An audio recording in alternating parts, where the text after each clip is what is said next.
Okay, we're live. So, this is a very impromptu live stream talking about clouds. And I'm here with Erica and RJ so they can ask questions and give some additional content instead of me just rambling on for 20 minutes. So, this is a picture we took today. We're in Prescott, Arizona. There was clouds pretty much everywhere. And interestingly enough, where there were no clouds, there was pretty much no lift.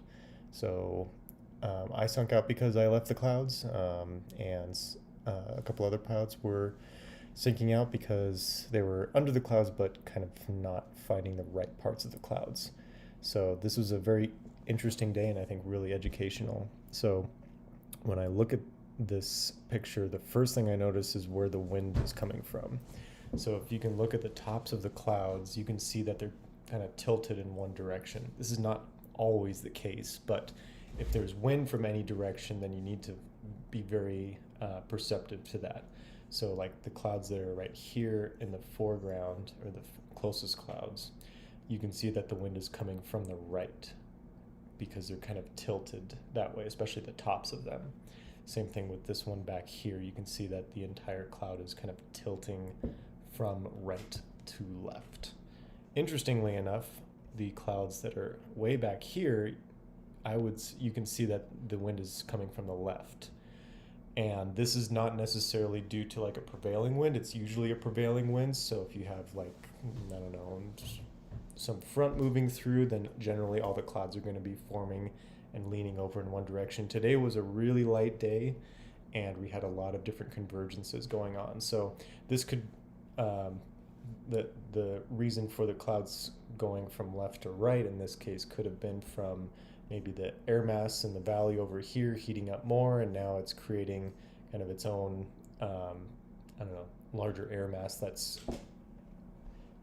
moving from left to right instead of prevailing wind, which is pretty light today. Anyways, that's kind of the first thing that I look at because the clouds have a life cycle. So the clouds will generally start, and this one I'll just illustrate because it's probably the most clear in this picture. They will start from the upwind side, cycle up, and then fall down on the leeward side.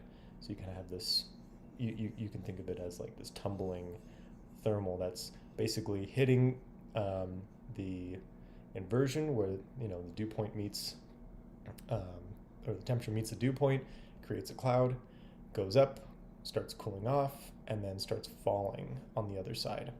So you can certainly go to a cloud and be on the wrong side of it because that's the part of the air that's now cooled and is returning back down because it's cooler than the surrounding air masses. So one way to look at how the cloud is developing, this one is kind of a bad example because it's just forming. If you can see it forming and you can see it starting to develop, then that's a great cloud to start getting to because sometimes you'll get to a cloud and it's already gone, just by the fact that it's already built up and as you're going there it's dissipating and then the thermal's already basically gone and done. So these would be kind of clouds that I'd be observing and watching over time to see if they're developing, and if they start growing and growing, then you want to head over there pretty quickly, or you take a chance and you just go and hopefully they don't disappear in front of you, so have a way out. But that's kind of where I would look for. Yeah. From looking at that photo, how do you know it's just forming? You have to watch it. Basically the best thing to have here would be like a time-lapse video or just a video to show like the development of the cloud. Otherwise it's not really possible in just pictures. But there's nothing from the photo that tells you that. You just remember it. Yeah, you have to watch it. It's a dynamic thing. Here's a little bit better picture, I would say. So, okay, we have a few more clouds, but not so much variety. I'm trying to get a read on this cloud here. Okay, so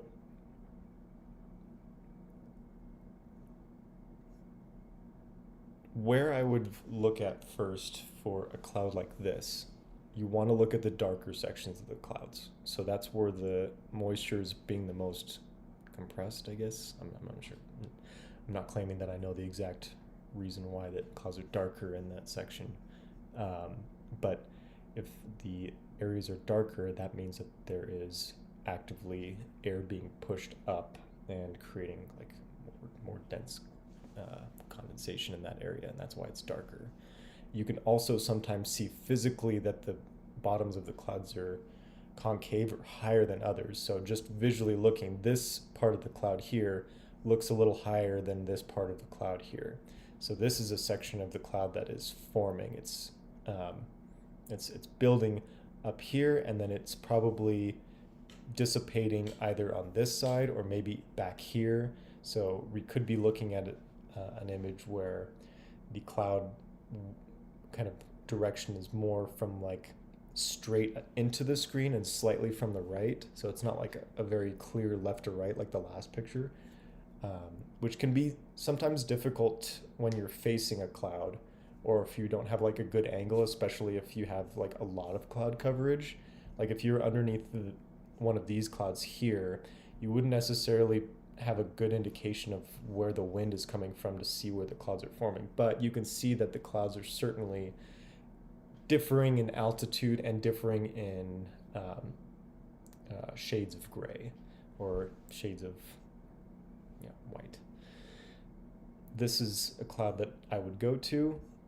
I would stay out of the middle, or I would go, to the leading edge of one of these clouds. And you always want to try and move your way to the leading edge of the cloud, because that's where the lift is being generated.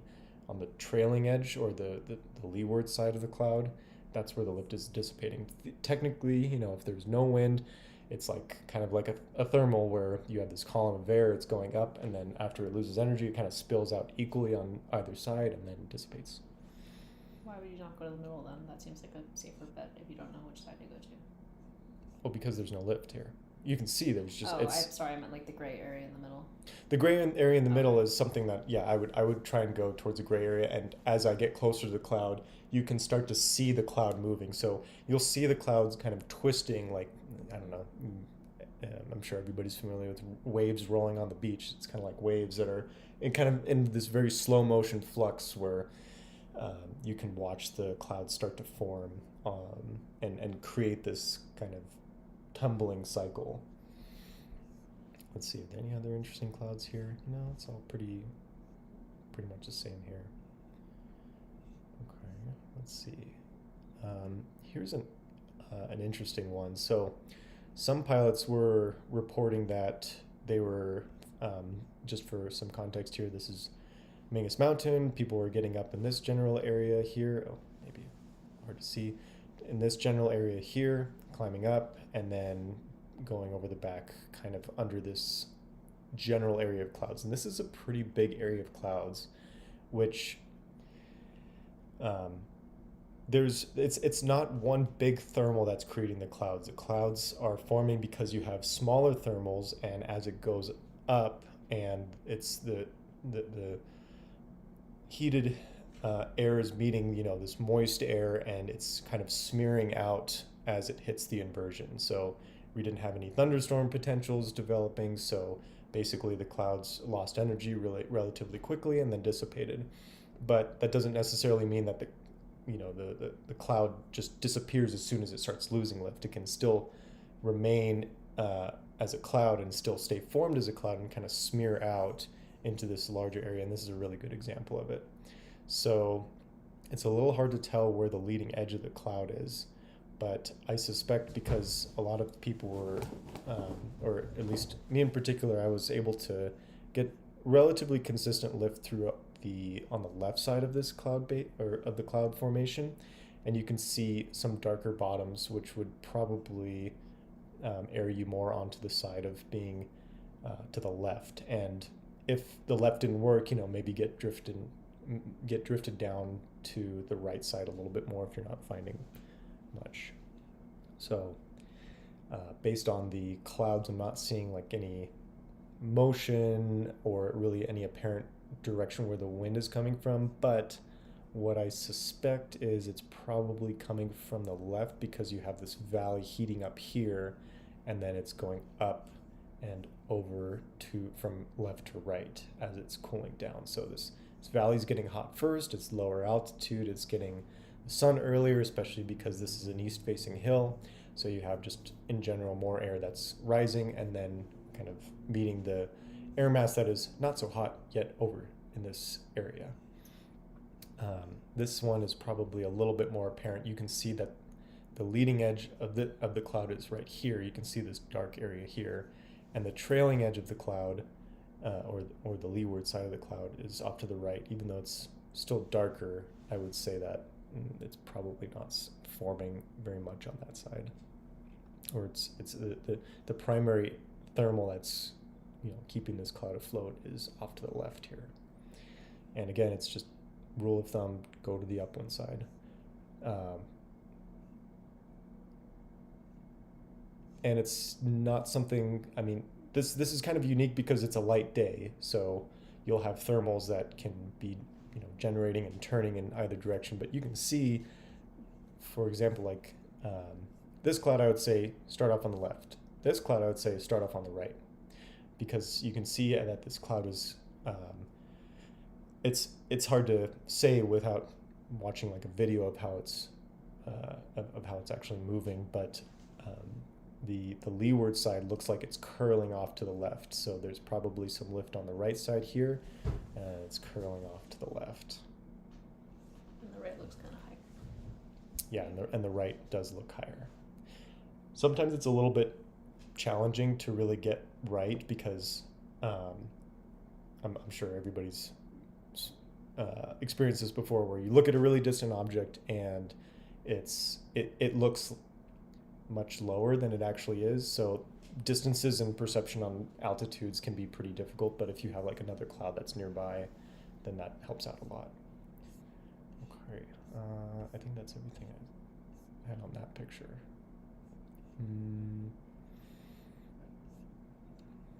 Here's another good one. When you get really close to a cloud, or I should say like you're kind of topping out on the lift, it starts to look like this. You're pretty close and it's a little bit harder to read, but you can see that the cloud in this situation is forming, or has already a pretty dark area off to the right here, and that might be something to kind of start on the leading edge of and then work your way back up, because there's probably some wind drift in this situation. One really big giveaway here is you can see that the curve of this cloud is kind of twisting from like counterclockwise. You can see that there's these like little wispies that are starting to get curled up here. So this would indicate to me that that's the leading edge of the cloud, and you can kind of see that that's consistent with this cloud in the back here, this cloud in the back here. So if you're getting drifted downwind, and even though you're under the most darkest part of the cloud, where to push to is the upwind side. You want to push to the left here, because this is where the air is starting to go up, and you could get a cloud that this side might be starting to dissipate and start going down, while this side is now kind of the new leading edge of the cloud as it expands.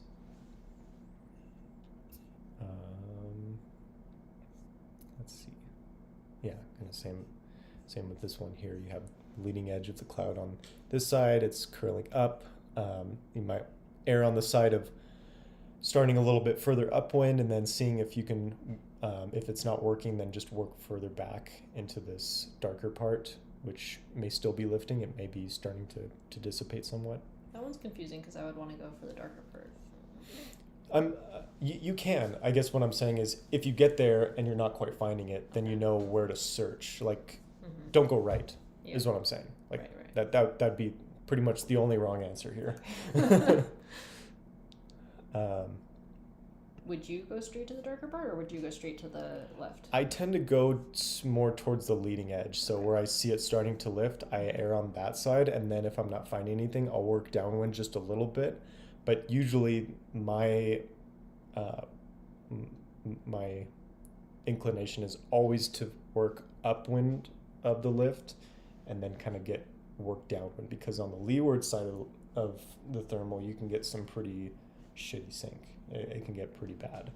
So on the upwind side of it, you're probably getting some sink, because theoretically the thermals are kind of this big rotating vortex, and on the upwind side, yes, there's some air that's going down, but probably not as quick as the trailing edge of the cloud or the trailing edge of that thermal, where it's like really, starting to go down. So it's already cooling. So if you started on the left and then worked your way maybe to like the center of it and still Mm-hmm. weren't finding it, would you keep going or would you just leave and look for another one? I might work back upwind again to see if I missed it or if I didn't go upwind enough. And if I'm still not finding anything, then I'd probably leave. Cool.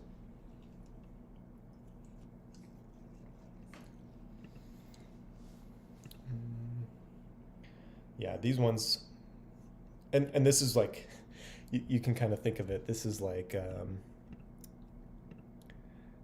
this is like the green slope, or maybe the blue square slope, where it's like, okay, yeah, I got some indications and I can kind of try and figure it out. And then you've got, or is it maybe like the double blue squares would be kind of up here, and then you start getting to like these wispies where it's like you really don't know what's going on, and that's like the black diamonds, where it's like, okay, you're really having to watch them carefully, but it can be like the most rewarding sometimes because, for example, I found a thermal just kind of out of nowhere on a glide today, and I'm just like, cool, start circling, and then like 10 minutes later, massive cloud starts forming right above me. So it's like, all right, this is a good thermal, but had I not stumbled onto it, I would have no indication that thermal was right there. So these wispy clouds are kind of the gold nuggets, so to speak, where if you can figure out how they're forming and find the thermal that's really generating them, and if they turn out to be good, you can have some like serious rewards from them. Or they could just be like a little light thermal and they create some wispies and then they disappear in like 5 minutes. So these are like probably the more risky clouds, and but also potentially the most rewarding. Okay, I don't think I had much else. Yeah, this is an interesting one. So let's see. Yeah, this one is quite interesting. On first observation, you can see that the left side is higher than the right, but that's not the leading edge of the cloud. The leading edge of the cloud is on the right side. You can see that there's kind of some curling, some more defined formation of these clouds on the right side. And the left side, you can see it's much more, I like to say the cat got to it, it's all torn up. And you've also got these much more flat, darker bottoms on the right side. Sometimes on like really good days, you can see like the bottoms of the clouds are just like straight up, concave. Like they're very like, there's a very clear center, and the center of that lift is just getting pushed up really high or really fast. In this situation, the thermals are not like booming, and we don't have like huge thunderstorm potential. So the right side is actually the side of the cloud that you would want to go to, and then start upwind, kind of get drifted downwind if you're not finding anything, and yeah, rinse and repeat. Also, like darker clouds like this that aren't quite formed yet, but the fact that they're darker means that there's some more energy in them. So that could be like this is more like a wispy cloud case where it's not quite forming, but if you see that it's darker, that could that is certainly a higher energy parcel of air that's creating this cloud. That's all I got. So when you're trying to connect to the rising air going into the cloud, it's kind of the same theory as thermals coming up and trying to estimate the drift from the... So if you're like flying a mountain, you look at the peak of the mountain and you adjust how much wind there is, and okay, it's going to be drifting this much, and we're kind of like drawing the line backwards from the cloud towards the ground and trying to estimate what the angle of the drift will be with the wind. Yes, exactly. So if the wind was consistent today, I would kind of say, okay, it's coming from the right. I would project kind of down into the right. So if I'm like lower than the cloud, then I wouldn't go like right underneath the cloud, because by that theory, then you'd be like in this part of the trajectory. You'd want to go like maybe a little bit up here or forward of here. And as you start kind of working away, because the upwind side is generally going to be the less risky side, where you're not going to get the sinking air from that thermal that's now dissipating. And you can kind of work downwind to where the best lift may be. So yeah, I would search like probably, you know, if I was like another 1,000 feet lower, I'd probably go over here. If I'm 1,000 feet lower, I'd also really reconsider going to this cloud. I'd want to watch it, because if it's starting to dissipate and I get there at 1,000 feet, then the thermal may already be gone. Like this, the thermal, and it's hard to show on the screen, but say that the thermal exists between where my cursor is and the cloud. And if I get there below that, then the cloud's still going to form above me, but as soon as that, you know, thermal is done, it's going to dissipate above me, and I've already missed it. So that's where some technique comes in trying to search for forming clouds, or watching clouds over time and seeing which ones are staying developed, that, you know, generally would have like a good column of lift rather than just like a single, you know, kind of bubble thermal going. And yeah, it goes a lot into cloud reading at that point. You know, this kind of taking snapshots every, you know, few minutes and kind of seeing how they develop, or, you know, watching one cloud kind of carefully as you're like working some lift that's good. You're kind of looking ahead and saying, okay, what's my next move? Do I go to that cloud? Do I go to that cloud? That one's looking like it's kind of falling apart already, so I'm not going to go there. That one is barely, you know, kind of hanging on. It looks like it's been going for like 10 minutes. Maybe I could go there. And then it's like, oh, there's a wispy. I'm going. Like, just, and then I'll bail out to the right, to the cloud that's on the right that's been kind of hanging out for a while if I don't find anything. So that's kind of the decision-making process that I'm going through as far as using clouds for determining where to go next. And when we're judging the wind direction, we can look at the curling and everything you've been talking about. But I also noticed today I could see the shadows moving along the ground. Is that just also a reliable way if you see, like, literally, okay, I can see the cloud's shadow moving, go to the side that it's moving away from? Or Yes, with one exception. Something that I noticed today, especially for the clouds directly over Mingus today. So, like these clouds, when I was riding the thermal up, at first, most of us got up on the spine here. And at first I was getting kind of drifted back, and then the thermal kind of like went straight up.